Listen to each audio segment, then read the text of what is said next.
सम्मानित हमारी नेता श्रीमती प्रियंका गांधी जी,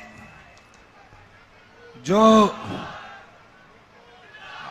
हमारे हिमाचल प्रदेश की निवासी है, पिछले 20 साल से हिमाचल प्रदेश में अपना घर बनाकर हिमाचल की निवासी होगी, क्योंकि बोनोफाइड सर्टिफिकेट के लिए भी 15 साल चाहिए।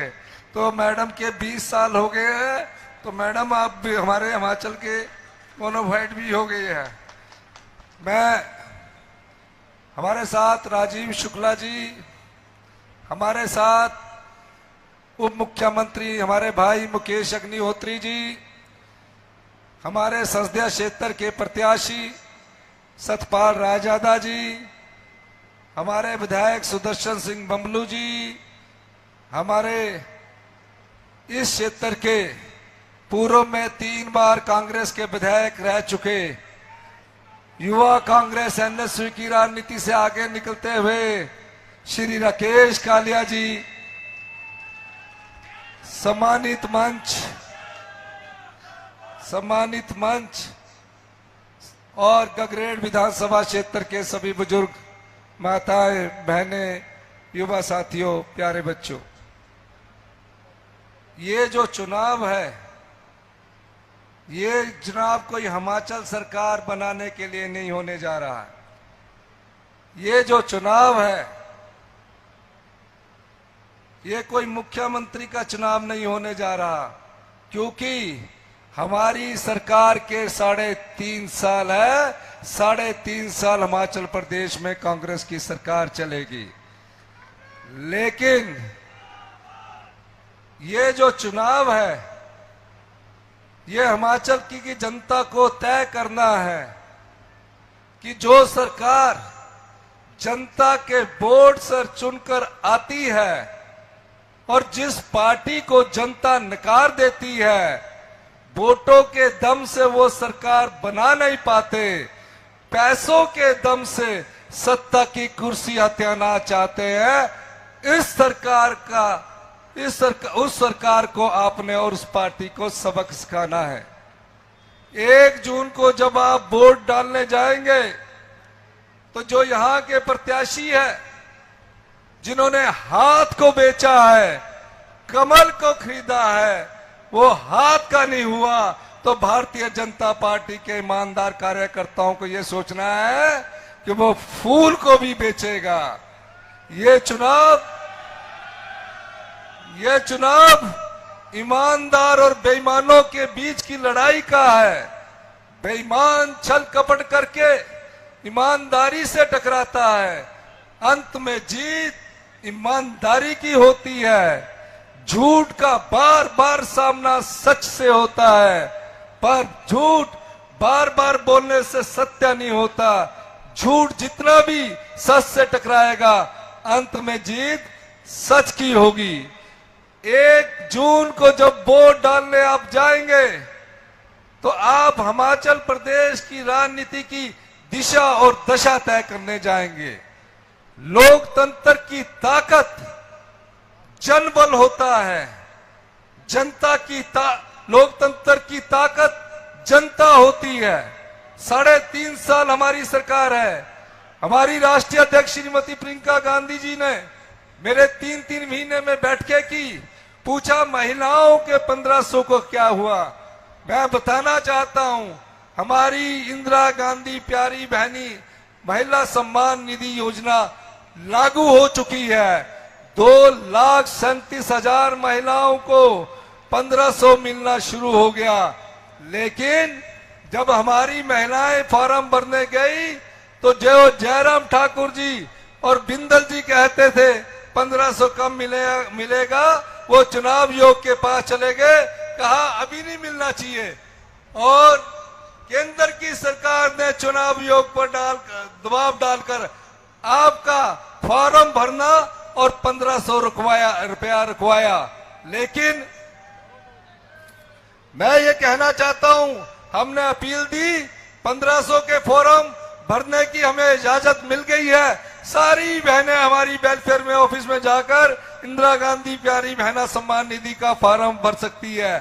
और अगर हमारा कल पेशी है चुनाव योग में, अगर कल हम उसमें हमारे को उन्होंने पैसा रिलीज करने के लिए बोल दिया, हमने 800 करोड़ रुपए का बजट का प्रावधान आपके लिए किया है, तो मैं कह सकता हूं कि 48 घंटे के अंदर आपके अकाउंट में 1500 रुपया आ जाएगा। यही नहीं, अगर आचार संहिता के ने चुनाव योग ने हमें इजाजत नहीं दी, तो आचार संहिता के बाद एक मुख्यमंत्री के तौर पर मैं कहता हूं कि अप्रैल के भी 1500 और मई के भी 1500 आपके खाते में जाएंगे। ये जो चुनाव है, यहां एक और बड़ी अहम बात है। 20 साल से और 26 साल से आप भारतीय जनता पार्टी का प्रत्याशी अनुराग ठाकुर को संसद में भेजते रहे हो। 20 साल में एक एमपी लैड जो होता है 6 करोड़ मिलता है। आप अनुराग ठाकुर जी से बोलिए, पिछली बार आए थे कि नंगल तलवाड़ा रेल का कार्य पूरा कर दिया जाएगा।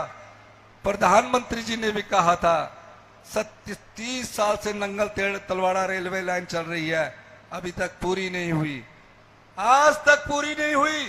10 साल में केंद्र की सरकार है और 26 साल से बीजेपी का सांसद यहां जीतता आ रहा है। 20 साल से अनुराग ठाकुर यहां से जीतता आ रहा है। हमने आपके सामने एक पूर्व सैनिक का बेटा, कांग्रेस पार्टी का महिला कार्यकर्ता आपके सामने दिया है, सतपाल रायजादा जी। सतपाल 3-3.5 साल में सतपाल रायजादा जी जो कहेंगे हमारी सरकार आपका काम करेगी। तो क्या आप सतपाल रायजादा जी को अगर दिल से चाहते हैं तो सारे हाथ खड़ा करके बताइए कि हम इनके पक्ष में अधिक से अधिक वोट डालेंगे। तालियां भी बजा के बताइए। अंत में मैं इस क्षेत्र की बात करना चाहता हूं, क्योंकि हमारी राष्ट्रीय नेता प्रियंका गांधी जी ने आज 44 डिग्री के टेम्परेचर में भी कहा कि मैं हिमाचल के हर गांव में हर लोगों से मिलना चाहती हूं। पूरे हिमाचल में 6 दिन इन्होंने प्रचार के दिए हैं। क्यों दिए हैं? जहां प्यार होता है, जहां अपनापन होता है। हमारा गांधी परिवार के साथ हिमाचल का एक ऐसा रिश्ता है। हिमाचल बनाया श्रीमती इंदिरा गांधी जी ने।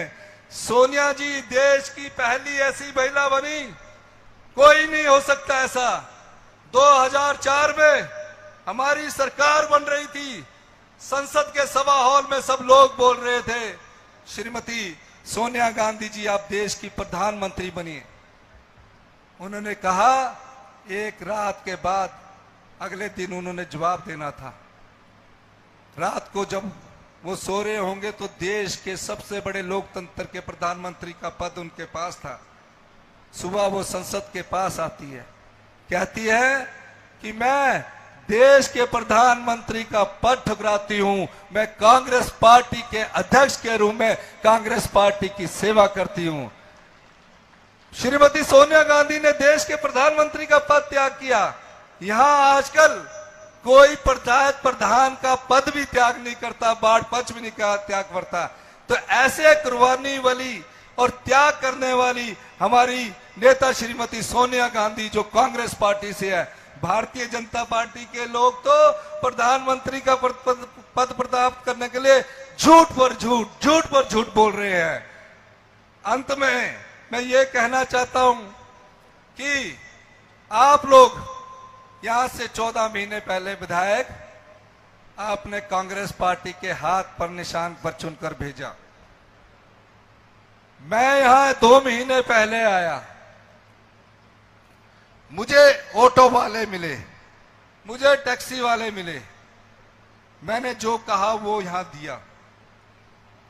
और फिर मैं शिमला गया, मैंने अधिकारियों में को बदलने के लिए यहां मुझे सूचना मिली। मैंने अधिकारी को पूछा, उसने बोला सर मुझे गगरेट मत भेजना। मैंने बोला क्या बात है, क्यों नहीं भेजना? कहता जनाब गगरेट मत भेजो, मुझे काजा भेज दो, उससे दूर भेजो, गगरेट मैं नहीं जाऊंगा। मैंने पूछा ऐसी क्या बात है? जनाब मैं ईमानदारी से कहता जनता की सेवा करने जाऊंगा, मैं गगरेट में जाकर कमीशन इकट्ठी नहीं कर सकता, क्योंकि यहां चतन्या टैक्स लगा हुआ है। ढाबे वाले पर चतन्या टैक्स है, चाय वाले पर चतन्या टैक्स था, पकोड़े वाले पर चतन्या टैक्स था, पेट्रोल पंप वालों पर चतन्या टैक्स था। वो मेरे पास आता था, युवा था, मैं उसको प्रेरित करता था।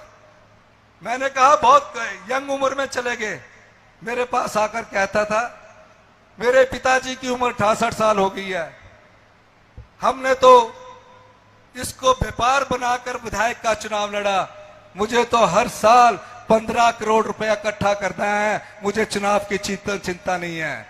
आजकल क्या कर रहे हैं? तो ऐसा व्यक्ति जो जनता से विधायक बनने के बाद पकोड़े वाले से, चाय वाले से टैक्स लेता हो, उस टैक्स को हमने नाम दिया चतन्या। हाथ खड़ा करके बताया चतन्या, चतन्या टैक्स का नाम दिया। इस चतन्या टैक्स को मैं तो सबसे कहूंगा उसकी जमानत जब्त करने का वक्त आ गया है, उसकी जमानत जब्त होनी चाहिए। इन्हीं शब्दों के साथ मैं आपसे एक बार फिर प्रार्थना करना चाहता हूं, ये चुनाव जनता लड़ रही है। हिमाचल की जनता देवी देवताओं में विश्वास रखती है, और जनता जब चुनाव लड़ती है तो धन उसके सामने हारता है। जो हाथ को बेच चुका, कमल को खरीद चुका, वो क्या जनता का सेवक होगा? इस चुनाव में जनबल जीतेगा, धनबल। मेरे साथ एक ही नारा लगाना है, जनबल जीतेगा। सारे हाथ खड़ा करके मैं बोलूंगा जनबल जीतेगा, आपने बोलना जीतेगा। जनबल, धनबल। धन्यवाद। जय हिंद, जय हिमाचल।